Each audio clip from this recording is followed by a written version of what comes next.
Shri Venkateswara gold తాకట్టులో ఉన్న మీ బంగారాన్ని విడిపించి కొనబడును.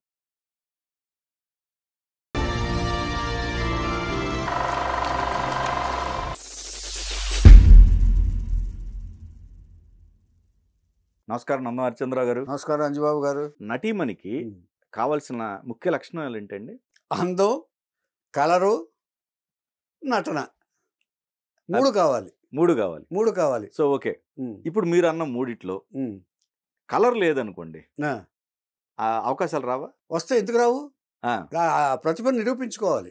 నటన అట్లీస్ట్ నటన ప్రూవ్ చేసుకుంటే వస్తాయి అవకాశాలు. వస్తాయి కదా, ఖచ్చితంగా వస్తాయి. సో అలా మనం ఎగ్జాంపుల్ చెప్పుకోవాలంటే మహానటిగా ఉంది కదా, ఆవిడ ఉన్నారు, శారద గారు ఉన్నారు కదా. అంతకంటే వాళ్ళిద్దరిని మించి వాణిశ్రీ గారు ఉన్నారు. ఇప్పుడు ఈ రోజు చెప్పుకోబోయేది వాణిశ్రీ గారి గురించి. ఓహో, very good very good very good very good, correct అండి. వాణిశ్రీ గారు అసలు మహోన్నతమైన నటన ప్రదర్శించి, అంటే ఆవిడ ప్రతి క్షణం కూడా పరీక్షకు లోనయ్యారండి. ఈవిడ కలరు నలుపు రంగుతోటి, అందం అభినయం కావాలి కదా, అభినయం ఉన్నదని తెలియదు ముందు. ఏమండి, తన నలుపు రంగుని తన నటనతోటి కళగా మార్చి కళాభినేత్రి అయింది వాణిశ్రీ గారు. ప్యాన్ కేక్ స్పెషలిస్ట్ ఆవిడ. ప్యాన్ కేక్లు వేసి 1 గంట మేకప్ అయిన తర్వాత అప్పుడు వచ్చే అంటే ఇచ్చేదంటే మొత్తం ఈ చేతులతో సహా రాయాలి. అందుకే కొంతకాలం ఆవిడ ఇక్కడి వరకు జాకెట్లు వేయటం అలవాటు చేసుకుంది ఆవిడ. కొంతకాలం కవర్ చేయటం. అంటే ఆవిడ ఏం చేయాలంటే అండి, ఈవిడ వాళ్ళకంత అక్కర్లేదు, ఈవిడ కాళ్ళతో సహా మొత్తం పాదాలతో సహా మేకప్ వేసుకునేదట ఆవిడ. ప్యాన్ కేక్ ఆవిడే చెప్పుకున్నారు. ఆవిడే, నేను మేకప్కి ఎక్కువ టైం తీసుకుంటానని. ఏమండి, తన నటనతోటి కళ ఒక మహానటిగా గుర్తింపు పొంది కళాభినేత్రిగా బిరుదు పొందింది ఆవిడ నటనతోటి, కేవలం నటనతోటి. ఈవిడ 1948లో నెల్లూరు జిల్లాలోని మహాలక్ష్మీపురంలో పుట్టిందండి. నెల్లూరు జిల్లాకు చెందిన ఆవిడ. మహాలక్ష్మీపురంలో పుట్టిన తర్వాత ఈవిడికి 3 అక్కలు. ఆ అక్కలు ఉన్నారు. నెల్లూరు జిల్లాలోని ఈ ప్రాథమిక విద్యాభ్యాసం వాళ్ళు ఊళ్ళో అయిన తర్వాత నెల్లూరులో బీవీఎస్ స్కూల్ అనేది ఒకటి ఉంది. ఆ స్కూల్లో 9వ తరగతి వరకు చదివింది. ఈ క్రమంలో ఒకే నెలలో తండ్రి, 2 అక్కలు టీబీతో మరణించారు. తండ్రి, 2 అక్కలు కూడా టీబీ వ్యాధి వచ్చి మరణించారు. అప్పుడు తల్లి ఏం చేసిందంటే అండి, ఈ వాణిశ్రీని తీసుకుని మెడ్రాస్ వెళ్ళిపోయింది. మెడ్రాస్ ఇంకొక అమ్మాయి, ఇంకొక అక్కని, 3 అక్కలని చెప్పాను కదా. 2 అక్కలు చనిపోయారు, తండ్రి చనిపోయాడు. ఇంకొక అక్కని వాణిశ్రీని తీసుకుని, పిల్లల్ని తీసుకుని మెడ్రాస్ వచ్చేసింది బతుకుతెరు కోసం. నెల్లూరు అంటే జనరల్గా ఆలోచించేది వాళ్ళు ఎక్కువ ఈ తమిళన్ ఇది ఉంటుంది వాళ్ళకి. మెడ్రాస్ వచ్చేసి గేదెలు కొని పాల వ్యాపారం మొదలెట్టింది ఆవిడ తల్లి. తండ్రి చనిపోయాడు కదా. ఏమండి, వచ్చినప్పుడు పాల వ్యాపారం పెట్టి ఆంధ్ర మహాసభలో చేర్పించింది పిల్లల్ని. ఈ అక్కని వాణిశ్రీని కూడా ఆంధ్ర మహాసభ స్కూల్లో, అంటే వాళ్ళ కన్సెషన్స్ ఏదో ఉంటుంది. తెలుగు వాళ్ళు వచ్చినప్పుడు వాళ్ళని ఫ్రీగా చదివిస్తారో ఏమిటో, మరి ఏదో ఉంది. ఒక్క కన్సెషన్స్ ఏవో ఉంటాయి వాళ్ళకి, తెలుగు వాళ్ళకి ప్రామినెన్స్ ఇస్తూ వాళ్ళు చదివిస్తారు. అక్కడ చదువుతూ నాట్యం కూడా నేర్చుకునేది వచ్చేసింది ఆవిడ. డ్యాన్స్ కూడా నేర్చుకుంది వాణిశ్రీ. ఇలా నేర్చుకుంటూ అప్పుడప్పుడు నాటకాలు కూడా ఆడటం మొదలుపెట్టింది ఆవిడ. ఈ డ్యాన్స్ నేర్చుకుంటూ అక్కడి నుంచి ఒక ఆర్ట్ సైడ్ వచ్చిన తర్వాత తీసుకెళ్తారు ఉంటారు. ఆ అమ్మాయిలు ఎక్కడ ఉంటే ఈ స్కూల్ నుంచి వాళ్ళ నుంచి తీసుకెళ్తూ ఉంటారు.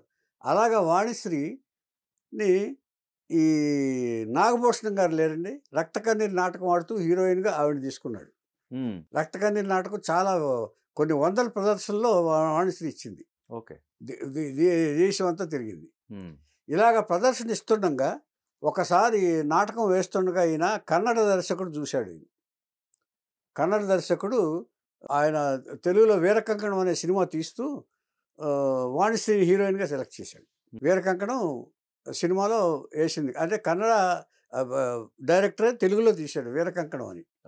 అది ఏమండి, అది అయిన తర్వాత అక్కడి నుంచి వరుసగా చిన్న చిన్న పాత్రలు వేసుకుంటూ విఠలాచారి గారి దగ్గర, తర్వాత బంగారు తిమ్మరాజుని, ఇంకో కొన్ని సినిమాల్లో కమెడియన్స్ పక్కన ఏ పాత్ర వస్తే అది చేయటం మొదలుపెట్టిందండి.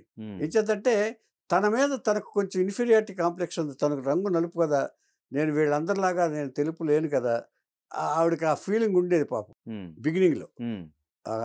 ఆ కాన్సంట్రేషను. ఆ తర్వాత కాన్ఫిడెన్స్ పెరిగింది ఆవిడకి. ఈ సినిమాలు వేసే కొద్దీ. ముందు కాన్ఫిడెన్స్ పెరగటానికి ఆవిడ ఈ పాత్రలను వేసింది. అంటే ముందు సినిమాలో అలవాటు పడాలి, కాన్ఫిడెన్స్ రావాలి నటనలో. అన్నీ అబ్జర్వ్ ఈ సినిమాలు వేయటం వల్ల ఆవిడకి ఏంటంటే ప్రతిదీ అబ్జర్వ్ చేయటం, ఎవరెవరు ఎలా నటిస్తున్నారు ఏంటనేది అబ్జర్వ్ చేయటం మొదలుపెట్టింది. ఈవిడ ఒరిజినల్ పేరు రత్నకుమార్ అండి పుట్టినప్పుడు, వాణిశ్రీ కాదు. ఒరిజినల్ పేరు రత్నకుమారి. రత్నకుమార్ అన్నప్పుడు ఈ సినిమాలన్నీ చేస్తూ దాదాపుగా 15-20 సినిమాలు ఇలా చేసేసిందండి. 15-20 సినిమాలు ఇలాగా చేసి శ్రీకృష్ణ తులాభారం కూడా కామెడీ వేషం వేసింది ఈవిడ. ఏమండి అలా వసంత్ ఒకడు పక్కన పద్మనాభ గారు అనుకుంటా దాంట్లో. ఏమండి ఇలా వేస్తుండగా సినిమాలో వచ్చేసినాయి కదా. వచ్చిన తర్వాత ఈవిడికి ఈ కైకొడొత్తు దైవం అని ఒక సినిమా సావిత్రి గారితో తీయాలి. సావిత్రి గారు యాక్ట్ చేశారు తమిళ్లో సావిత్రి గారు యాక్ట్ చేశారు. సావిత్రి గారితో తీద్దాం అనేది ఇప్పుడు ఆవిడ ప్రెగ్నెంట్. సావిత్రి గారి దగ్గరికి వెళ్తే ఆవిడ ప్రెగ్నెంట్. నేను ఇప్పుడు ఈ సినిమా పోయేటప్పటికి మళ్ళీ బంపు ఇది వస్తుంది, ఈ లాభం లేదు, నేను చేయలేనండి అని చెప్పేసి సావిత్రి గారు చెప్పేశారు. చెప్పేసిన తర్వాత సావిత్రిలాగా ఇప్పుడు ఆ కన్నడ డైరెక్టర్ కూడా ఈవిడలో సావిత్రిని చూశాడు. ఈవిడ సెలెక్ట్ చేయడానికి కారణం ఆ డైరెక్టర్ కూడా ఈవిడలో సావిత్రి గారిని చూశాడు. సావిత్రిలాగా ఉంటుందేమో అని అనుకుని ఆవిడ కూడా ఒక చామంచాయ కలరు ఆవిడ కూడా, సావిత్రి గారు కూడా. సో ఈవిడిని పోల్చుకున్నాడు. సో సావిత్రి దగ్గరికి వెళ్ళారు కాబట్టి ఏం చేద్దంటే ఫైనాన్షియల్గా ఇది కాబట్టి ఈవిడిని సెలెక్ట్ చేసుకున్నారు. ఇప్పుడు ఇలా కూడా వెళ్తూ ఉంటారండి నిర్మాతలు, కొన్ని దర్శకులు ఏంటంటే కంప్లీట్ చేయలేకపోతే ఫైనాన్షియల్ వైజ్గా ఇలాగ ఆల్టర్నేటివ్ చూసుకుంటూ ఉంటారు. ఏమండి అలాగా కైకొడుతు దైవం వాణిశ్రీ దగ్గరికి వచ్చింది. అప్పటికే కొన్ని సినిమాలు చేయటం వల్ల ఆవిడ ఫేస్ కట్స్ ఉండటం వల్ల ఈవిడితోటి చేద్దామనే అభిప్రాయం వాళ్ళకు వచ్చింది. కైకొడుతు దైవం తెలుగులో తీయటానికి అది అందులో చలం కూడా మెయిన్ క్యారెక్టర్ వేశాడు. ఆ మరుపురాని కథతో కృష్ణ గారు కూడా వేశాడు ఆయన. ఆ మరుపురాని కథ బ్రహ్మాండమైన పేరు తీసుకొచ్చింది ఆవిడ. లాస్ట్లో చనిపోతుంది ఆవిడ, సూసైడ్ చేసుకుంది. ఒక రైటరు ఇది కథ ఏదో ఉంది. ఏమండి మరుపురాని కథ సూపర్ హిట్ అయ్యి విపరీతమైన పేరు వచ్చేసింది. అంతకుముందే బిఎన్ రెడ్డి గారు బంగారు పంజరం కూడా తీశారు. ఈ మరుపురాని కథకు ఉంటే ముందు బిఎన్ రెడ్డి గారు బంగారు పంజరంతో ఒక మలుపు ఆయనకి. దీని తర్వాత సుఖదుఖాలు అనే సినిమా యశ్వ రంగారావు కూడా యాక్ట్ చేశారు అందులో. ఆయన ఏం చేశారంటే రత్నకుమార్ని వాణిశ్రీగా మార్చింది ఆయనే. ఆ పేరు రత్నకుమార్ బాగాలేదు, శ్రీవాణికి అమ్మాయి ఏదో బ్యానర్ ఉందనుకుంటా, దాన్ని తిప్పి వాణిశ్రీ అని పెట్టారు. సుఖదుఖాలు ఆ సినిమా పేరు. మళ్ళీ ఎలారా ఆ పాట చెప్తే అందరికీ గుర్తొస్తుంది. ఆ పిక్చర్ బాగా మంచి పేరు వచ్చింది వాణిశ్రీకి కూడా. ఏమండి ఇట్లా ఈ పరిస్థితుల్లో ఉండగా ఇప్పుడు ఈవిడ ఒక తారైపోయింది, అగ్గతారైపోయింది. ఇక అక్కడి నుంచి వరుస సినిమాలు మరుపురాని కథతో సూపర్ స్టార్ అయిపోయింది ఈవిడ సావిత్రి గారిలాగా ఉండకూడదని ఏం చేసిందంటే కొంచెం లావుగా ఉండేది అప్పుడు. సావిత్రి గారితో నన్ను పోలుస్తున్నారు వీళ్ళు అంతే, సావిత్రి గారిలాగా ఉండకూడదని ఏం చేసిందంటే డైట్ చేసి కొంచెం సన్నబడిపోయింది బాగా. అంటే ఆవిడ ప్రతిదీ నన్ను ప్రతి వాళ్ళు సావిత్రి అంటున్నారు, అంచేత కొంచెం నేను ఎలాగైనా అంటే ఇలా ఉండేది కదా ఆవిడ బాగా స్ట్రిక్ట్ డైట్ చేసేసి బాగా సన్నగా మారిపోయింది. మీరు సన్నగా మారింది చూడాలంటే ప్రేమనగర్ చూడాలి, దాంట్లో తెలుస్తుంది ఆవిడ. అలా మారి ఇచ్చేసింది. ఈ తర్వాత ఇక వాణిశ్రీ గారికి ఎదురు లేదు. ఎన్టీఆర్ తోటి, ఏఎన్ఆర్ తోటి, మీరు చెప్పిన దసరా బుల్లోడు, కంచుకోట, సోమన్ బాబు గారితో, జీవన్ జ్యోతి, ఇలాంటి సినిమాలన్నీ వరుసగా చేసుకుంటూ ప్రేమనగర్లో మరుపురాని సన్నివేశాలు అవి. చిత్రం ప్రేమనగర్ వాణిశ్రీకి. కేఎస్ ప్రకాశ్రావు గారిని డాడీగా ఫీల్ చేస్తుంది ఈవిడికి మానసిక ధైర్యాన్ని ఇచ్చింది కేఎస్ ప్రకాశ్రావు గారి. నువ్వు ఇన్ఫీరియారిటీ ఎప్పుడు రంగు అని చెప్పి ఇన్ఫీరియారిటీ ఫీల్ అవ్వకు, నీకు ఖచ్చితంగా ఇది బాగుంటుంది, నీకు చేతంటే ఈ ఫీల్డ్లో నీ నటనలో నువ్వు అందరినీ అధిగమిస్తున్నావు, నీ నటన బాగుంది, ఎక్స్ప్రెసివ్ ఫేసు, నీ ఎక్స్ప్రెషన్స్ తోటి మొత్తం కొట్టేస్తావు అని చెప్పేసి ఆయన ధైర్యం కూడా చెప్పేవారు. డాడీ డాడీ అనేది. ఉమ్, ప్రేమ్ నగర్ నుంచి, కంచుకోట నుంచి, జీవన్ జ్యోతి నుంచి ఎన్ని సినిమాలు అయిన తర్వాత ఆవిడ బాగా అంకిత భావంతో పనిచేసే సినిమా ఒకటి ఉందండి, కథానాయక మొల్ల. అది పద్మనాభం గారు తీశారు. ఆయన డైరెక్షన్లోనే పద్మనాభం గారు తీసిన బెస్ట్ సినిమా, దానికి అవార్డు కూడా వచ్చింది.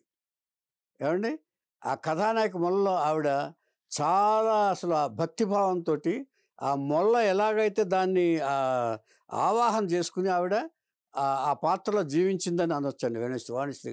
వాణిశ్రీ గారి లైఫ్లో అదొక బెస్ట్ క్యారెక్టర్. ఉమ్, ఇట్లాంటి సినిమాల్లో ఇక వరుసగా పెర్ఫార్మెన్స్ ఓరియంటెడ్ సినిమాల్లో బాగా వేసిందండి ఈవిడ సినిమాల్లో. ఈ సినిమాలు చెప్పక్కర్లేదు ఇక.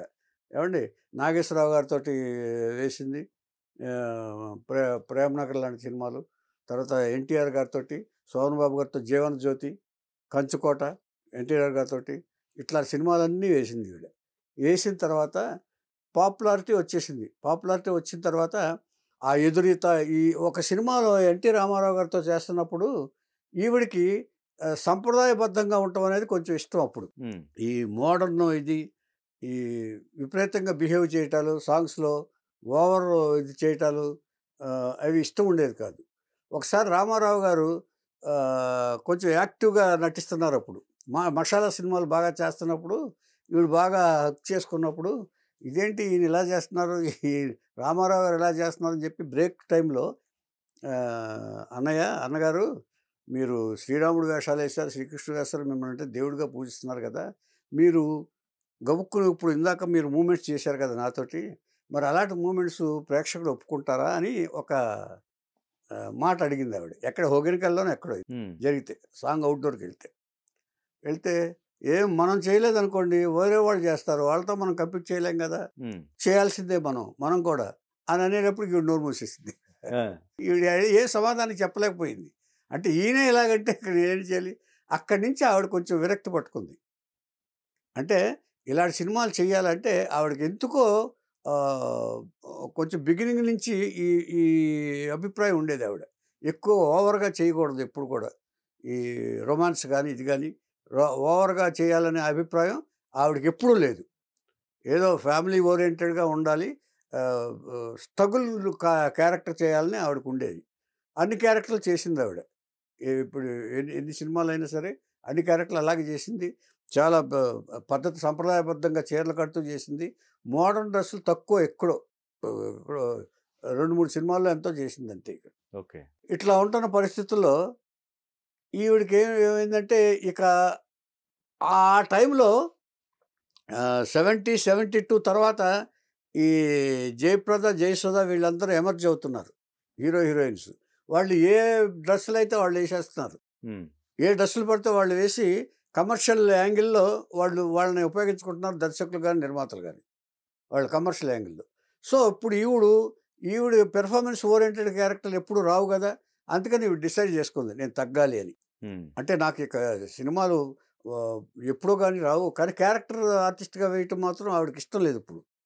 అందుకని గ్రాడ్యువల్గా సినిమాలు తగ్గించుకుంది ఈవిడ. గ్రాడ్యువల్గా అంటే వాళ్ళు కాంపిటీషన్ వచ్చినప్పుడు ఆ కాంపిటీషన్తో మనం పోటీ పడలేం. వాళ్ళు ఏంటి ఇక్కడ వరకు స్కర్ట్లు కూడా వేసేస్తున్నారు వాళ్ళు. ఇదే ఆలోచించింది ఆవిడ. వాణిశ్రీ గారు ఇదే ఆలోచించారు ఆవిడ. ఇదే ఆలోచించి ఇక నేను వేరే విధంగా వెళ్ళటం బెటర్ ఏమో అనుకుని అప్పుడు మ్యారేజ్ ఆలోచన చేసింది. మ్యారేజ్ ఆలోచన చేసిన తర్వాత పెద్దవాళ్ళు, తల్లి వాళ్ళు ఉన్నారు కదా, అక్కబ్బా వాళ్ళు ఉన్నారు కదా, వాళ్ళ ఇంటికి ఒక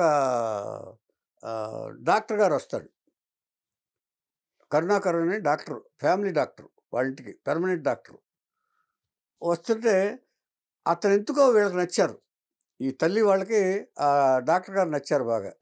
అప్పుడు వాణిశ్రీ చెప్పారు, నువ్వు పెళ్లి చేసుకుంటావు కదా, ఏంటమ్మా అనుకోగానే పెళ్లి జరుగుద్దా, నాకు ఎవరు చేసుకుంటారు అనేది డౌట్ ఎక్స్ప్రెస్ చేసింది. మేము మాట్లాడతాను కానీ నువ్వు ఉండు అని చెప్పేసి కరుణాకర్ గారిని అడిగారు డాక్టర్ గారు. మా అమ్మాయిని మరి ఇది వచ్చింది, మరి అంచేత ఇక పెళ్లి చేద్దాం అనుకుంటున్నాం మేము, ఇక నటించి చాలా పిక్చర్ చేసేసింది కదా, అందుకని పెళ్లి చేద్దాం అనుకుంటున్నాం అంటే ఆయనకు కూడా తెలియకుండా ఒక ఇష్టం ఉంది ఈవిడంటే, వాణిశ్రీ గారంటే. ఇప్పుడు ఇన్ఫాక్చుయేషన్ కూడా ఉండొచ్చు ఆయనకి, ఆ గౌరవం కూడా ఉండొచ్చు. అంటే నేను చేసుకుంటాను అన్నాడు. అది వాణిశ్రీకి చెప్పారు. చెప్తే నమ్మలా. అయితే ఆయనతో నేను మాట్లాడాలంది. ఆయనతో మాట్లాడాలని చెప్పేసి ఒకసారి మీటింగ్ ఏర్పాటు చేసింది. ఆ ఇంట్లోనే ఇంటికి రోజు వస్తారు కదా, వచ్చినప్పుడు ఆ గదిలో కూర్చుని అడిగింది, మీరు ఒప్పుకున్నారా అంది. అవును ఒప్పుకున్నారు. ఎలా దేనికి ఒప్పుకున్నారండి? మీరు నచ్చి మీరు ఇష్టం, మీరంటే ఇష్టం కాబట్టి. ఏ ఇష్టం? అందాన్ని చూసా అన్నారు. ఒకసారి ఇదయ్యాడు. అందం అంటే ఏ అందం చూడాలి అన్నాడు ఆయన. అంటే కాదండి, నేను ఎలా ఉంటానో తెలుసా మీకు? నిన్ను మేకప్‌లో చూస్తున్నారు ఎప్పుడు. నేను ఎప్పుడు మేకప్ లేకుండా లేను ఇంట్లో కూడా. మీరు నన్ను మేకప్‌తోనే చూశారు ఇన్నాళ్ళు. ఈ మేకప్ తీసేస్తే నా రంగు నలుపు. మీరు భరించగలరా అన్నారు. నేను అలా అందాన్ని చూడలేదండి. నేను డాక్టర్‌ని, వైద్యుడిని. ఏవండీ, మిమ్మల్ని నేను ఇష్టపడే నేను పెళ్లి చేసుకుంటానని తప్ప వేరే మీ దీన్ని చూసో, డబ్బు చూసో, లేకపోతే మీరు నటి అగ్ర సూపర్ స్టార్ అనో నేనేమీ ఇచ్చేయలేదు. Really I like you. అందుకని పెళ్లి చేసుకుంటానన్నాను అన్నాడు. ఓకే, మీరు అన్నీ ఓకే కదా, నేను ఇప్పుడు ముందే చెప్తున్నాను నా కలర్ ఇది, ఈ కలర్ ఉండదు. నేను ఇప్పుడు మేకప్ తోటి మీ ముందున్నాను నేను అని క్రిస్టల్ క్లియర్‌గా చెప్పింది ఆవిడ. ఓపెన్‌గా. ఓపెన్‌గా చెప్పేటప్పుడు నేను నేను మీరు ఎలా ఉన్నా సరే నేను చేసుకుంటానండి అని చెప్పేసి ఆయన చేసుకున్నారు. పెళ్లి చేసుకున్నారు. పెళ్లి చేసుకున్న తర్వాత ఇప్పుడు ఈ పెళ్లి చేసుకున్న తర్వాత ఈ అమ్మాయి ఒక అబ్బాయి పుట్టారు. వాళ్ళందరూ మంచి ఎడ్యుకేషను ఇప్పించాడు. డాక్టర్ కూడా చదివాడు అతను. ఆ కోడలు కూడా డాక్టర్. ఆ తర్వాత ఇప్పుడు ఈ మేనేజ్మెంట్ ఇంతవరకు అక్క బావ చూశారు కదా, ఇప్పుడు టర్న్ అవుతుంది. కొడుకు పెద్దోడయ్యాడు, భర్త దీంట్లోకి వచ్చాడు. దీంట్లోకి వచ్చాడు, చూడాలి, వ్యవహారాలు చూడాలిగా. అప్పుడు వచ్చేటప్పటికి ఈవిడ పేరు అసలు ఆస్తులు లేవు. మ్యారేజ్ అయిన తర్వాత అండి? మ్యారేజ్ అయిన తర్వాత తెలుసుకుంది ఈవిడ. ఓకే. అంతవరకు తెలుసుకోవాలి. ఇప్పుడు మేనేజ్మెంట్ షిఫ్ట్ అవుద్ది కదండి. మ్యారేజ్ అయిన తర్వాత భర్తకి అన్ని వ్యవహారాలు చూసుకోవాలి కదా. ఏదైనా వచ్చినా కూడా మన దగ్గర ఎంత ఆస్తులు ఉన్నాయి, ఏమున్నాయి అనేది అప్పచెప్తారు కదా జనరల్గా. ఎవరికి అప్పచెప్తారు? అక్క బావ నాట్ కనెక్టెడ్ కదా టు ది వాణిశ్రీ దీనికి. పెళ్లి చేసుకున్న తర్వాత భర్త పిల్లలే కదా, వాళ్ళ ఆస్తులు వాళ్ళకి చూసుకోవాలి కదా. ఆ చూసుకున్నప్పుడు లెక్కలు తేలినప్పుడు అసలు ఒక్క ఆస్తి కూడా, ఒక బ్యాంకులో పైసా కూడా వాణిశ్రీ పేరు లేదు. ఆయన డాక్టర్ కాబట్టి బేసికల్గా అదే డాక్టర్ అయినా కూడా మరి వ్యవహారాలు చూడాలి కదండి ఆయన. వ్యవహారాలు కూడా ఇదివరకు ఆ ఇష్యూ వచ్చినప్పుడు గురువుగారి దగ్గరికి కూడా వచ్చాడు ఆయన. ఈ ప్రాపర్టీ ఇష్యూ వచ్చి వాళ్ళ హస్బెండ్ వచ్చారు. నేను చూశాను. కరుణాకరణ టక్ చేసుకుని కళ్ళజోడు పెట్టుకుని వచ్చేవాళ్ళు. అది నాకు తెలుసు. అది సైలెంట్గానే వచ్చింది. ఆ తర్వాత వాళ్ళు వచ్చేటప్పటికి నీకేమీ లేదు, నీకు అసలు ఇది లేదు అంటే కోర్టుకు వెళ్ళారు. కోర్టుకు ప్రొసీడ్ అయ్యారు. కోర్టుకు ప్రొసీడ్ అయితే దాదాపుగా 12 సంవత్సరాల కేసు నడిచిందండి. 12 సంవత్సరాల్లో ఏం చేసి ఈ పిల్లలు పెరిగారు. మొత్తం ఎడ్యుకేషన్ అది బాగా చదివిస్తున్నారు వీళ్ళు. ఇందులో తల్లి కూడా ఇన్వాల్వ్ అయిందని విన్నాను నేను. తల్లి కూడా వాళ్ళ సైడే వెళ్ళిందని. తల్లికి తెలుసు ఇది అయిన తర్వాత కోర్టులో ఏమన్నారంటే, నీకు అసలు రెమ్యునరేషనే లేదు, అంతా మేమే చూసావు, నువ్వు అసలు లాయర్ అడిగాడంట, అసలు నువ్వు వాణిశ్రీ అని పేరేంటి, నువ్వే అని గ్యారంటీ ఏంటని అడిగాడంట లాయర్. వాణిశ్రీ అని పేరు లేదా? అప్పుడు డిసైడ్ చేసుకుంది, ఇప్పుడు I have to act once again అని. ఇప్పుడు ఏం చేసిందంటే, ఈవిడ మీకు పేరు కావాలి కదా అందుకని మళ్ళీ ఆవిడ యాక్ట్ చేసింది. అల్లు అరవింద్ సినిమాలో అత్తకేమో అమ్మాయికి మూడు లేదు, ఫస్ట్ టైం యాక్ట్ చేసింది. అప్పుడు బాగానే ఉంది ఆవిడ పర్సనాలిటీ, వల్ల ఏమండి. వేసిన తర్వాత అప్పుడు టైటిల్ కార్డు అది తీసుకొచ్చి, ఇదిగో నేను వాణిశ్రీ అగ్రిమెంట్ కూడా చేసి ఆ పేపర్లన్నీ, అది లాయర్ సలహా ఇచ్చాడు ఈవిడికి. ఇదివరకుడి కాదండి, ఇప్పుడు కావాలి, ఇప్పుడు లేటెస్ట్గా మీరు వాణిశ్రీ అని ఒప్పుకోవాలి, ఏమో ఆ వాణిశ్రీ ఎక్కడుందో, ఆ పాత పిక్చర్లో వేసిన వాణిశ్రీ అని చెప్పి లాయర్ సలహా ఇస్తే ఈవిడ యాక్ట్ చేసి మళ్ళీ ఒక సినిమా యాక్ట్ చేసి కోర్టుకి సబ్మిట్ చేశారు. అగ్రిమెంటును అది సబ్మిట్ చేస్తే వీళ్ళ సైడు ఆస్తి వచ్చేసింది. ఆస్తి వచ్చేసిన తర్వాత వాళ్ళు గోల పెట్టారు. మేము ఇంతకాలం అప్పుడు ఆస్తులు ఎక్కడెక్కడ ఉన్నాయంటే, వీళ్ళ స్థిరాస్తులు ఉంటాయి కదా, స్థలాలు, ఇళ్ళు, అవి ఏం చేశాడు, తాకట్టు పెట్టేశాడు. ఒక ప్రాపర్టీ 25 lakhsకి, ఒక ప్రాపర్టీ 15 lakhsకి, ఒక ప్రాపర్టీ 20 lakhsకి అప్పచెప్పేశాడు. కానీ మరి విడిపించుకోవాలిగా. అప్పుడు మళ్ళీ యాక్ట్ చేయడం ప్రారంభించింది. కంటిన్యూ చేసింది. క్యారెక్టర్ ఆర్టిస్ట్గా వేయాలని లేదు ఈవిడికి. క్యారెక్టరిస్టిక్గా వేయటం ఇష్టం లేని ఆవిడ కొన్ని సినిమాల్లో ఒక 10-15 సినిమాలు యాక్ట్ చేసేసి మళ్ళీ డబ్బులు సంపాదించి ఆ ప్రాపర్టీస్ అన్ని విడిపించుకుని తన పేరు రాసుకుంది. ఆవిడ ప్రాపర్టీ మళ్ళీ మళ్ళీ ఆవిడే సంపాదించుకోవాలి. విడిపించుకోవాల్సి వచ్చింది. ఆ, ఈ లోపల ఈ డాక్టర్ చదివిన కుర్రాడు ఒక దురదృష్టకరమైన ఇన్సిడెంట్ ఏంటంటే ఏ కారణం వలన అతను చనిపోయాడు హార్ట్ అటాక్ వల్ల. ఎవరు కొడుకు అండి? కొడుకు చచ్చిపోయాడు, ఆహా, ఆ, డాక్టర్ చదివిన కుర్రాడు. Okay okay. ఏమండి ఉమ్. తర్వాత ఈవిడ ఏం ఎంత చేసిందంటే వయసు ఉంటుందండి ఆ? కొడుకు? ఎంత వయసు ఉంటుంది? అది దాదాపు 30 ఏళ్ళు అలా. పెద్ద అయిన తర్వాతే? పెద్ద అయిన తర్వాత డాక్టర్ చదివి ప్రాక్టీస్ చేస్తున్నాడు, పెళ్ళయింది, పిల్లలు కూడా అతనికి ఆ, ఆ, 2 పిల్లలు జరిగిన తర్వాత ఇది ఈ ఈ కేస్ ప్రాసెస్ అంతా అయిపోయిన తర్వాత, ఓకే ఓకే. కేస్ ప్రాసెస్ అంతా అయిపోయిన తర్వాత ఉమ్. అంతా హ్యాపీగా ఉన్న ఫ్యామిలీ అనుకున్నప్పుడు కొడుకు సడన్గా మళ్ళీ ఇదొక ఇదండి. Sad news. అంటే ఈవిడ ఎప్పుడు ఇక్కడ ఆవిడ ఏ స్థితికి వచ్చేసిందంటేనంటే మొత్తం అంతా దైవలీల అన్నట్టుగా వచ్చింది. ఒక పాజిటివ్ వైబ్రేషన్ వచ్చేసిందండి. అక్కా బావలు నెగిటివ్గా చూడాలి ఆవిడ. ఇంత మోసం చేశారా ఆవిడ నెగిటివ్గా చూడాలి. నెగిటివ్గా చూడకుండా పోనీ ఆవిడ ఒక మాట చెప్పింది ఆవిడ ఇంటర్వ్యూలో. ఎప్పుడు తేనె తీస్తారో తేనె పట్టు నుంచి నాకాలనిపిస్తుంది కదా, నాకారు వాళ్ళు అంచేత దానికి నేనేం చేస్తాను, పర్వాలేదు, మనం మంచిగా ఉంటే మన దేవుడు భగవంతుడు చల్లగా చూస్తాడని ఆవిడ ఫిలాంథ్రఫిస్ట్ కూడా. ఎలాగంటే దాన ధర్మాలు కూడా చేస్తుంది. ఆ ఊళ్ళో స్కూల్ కట్టించింది పిల్లలు లేరంటే. ఏమండి ఖమ్మం దగ్గర ఎక్కడో ఒక 8 బెడ్ల హాస్పిటల్లో కట్టించిందండి ఆవిడ. సో ఇలా దాన ధర్మాలు చేస్తూ కొంత ఆస్తి, ఈ ప్రాపర్టీ వచ్చిన తర్వాత ఇక ప్రాపర్టీ మీద విరక్తి వచ్చేసింది ఆవిడకి. సో వీళ్ళ లాంటి వాళ్ళు తినిపించడం కంటే మన ఆస్తిని సద్వినియోగం చేసుకుంటే మంచిది కదా అని చెప్పి ఈ 2 కార్యక్రమాలు ఆవిడ చేసిందండి. ఏం చేతంటే నా ఆస్తి సద్వినియోగం వల్ల నేను కష్టపడి సంపాదించిన ఆస్తి ఇంకెవరూ బాధపడకుండా హాస్పిటల్లో వైద్యానికి వచ్చేవాళ్ళు బెడ్ల హాస్పిటల్ కట్టించిందండి ఆవిడ. ఒక స్కూల్ లేదంటే మా ఊరు పక్కన విలేజ్లో ఆ స్కూల్ కట్టించి ఇప్పటికీ వాణిశ్రీ విద్యాలయం అని ఉందండి అది ఆవిడ అక్కడ, వాణిశ్రీ ఈవిడ పేరు మీదే. ఏమండి ఇలాగ అయిన తర్వాత ఇప్పుడు ఈ కొడుకు అయిపోయిన తర్వాత కొంచెం వైరాగ్యంలోకి వెళ్ళిపోయింది ఆవిడ.